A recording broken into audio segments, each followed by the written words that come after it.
ಈ ತೀರ್ಥವನ್ನು ಶುಭ ತೀರ್ಥವಾಗಿ ಮತ್ಸ್ಯ ತೀರ್ಥವಾಗಿ ಪುರುಷರಾಯ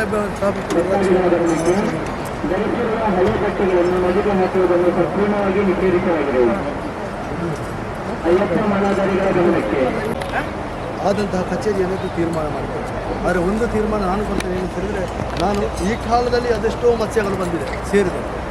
ಕಾಲದಲ್ಲಿ ಹೇಗೆ ಏನು ಅಂತ ಸಂಸಾರ ಯಾರಿಗೂ ಗೋಚರ ಇಲ್ಲ. ನಾಯಿಗೆ ಮಾತನಾಡ್ತೀವಿ. ಆ ಹೊತ್ತಿನಲ್ಲಿ ಈ ಹೊತ್ತಿನ ಕಟ್ಟಡ ಈ ತೀರ್ಮಾನದಲ್ಲಿ ಈ ಹೊತ್ತಿನಲ್ಲಿ ನಾನು ಮೇಲಿನ ಕಾಲದಲ್ಲಿ ಜನರಿಗೆ ಏನು ಸರ್ಕಾರಿ ಮುದ್ರೆ ಬೇಕಾಗ್ತದೆ. ಮತ್ತೊಂದು ವಿಚಾರ ಏನು ಹೇಳಿದರೆ, ಇಲ್ಲಿ ಸಂಸಾರ ಹೇಳಿದಾಗೆ ನನ್ನ ಮತ್ಸ್ಯಗಳಿಗೆ ಯಾವುದೇ ಒಂದು ರೋಗ ಇರಬಾರ್ದು, ರಕ್ಷಣೆ ಬೇಕು ನನ್ನ ಮತ್ಸ್ಯಗಳಿಗೆ. ಇನ್ನು ಮೇಲೆ ಅದು ಕಠಿಣ ಕ್ರಮ ತಗೊಳ್ಬೇಕು.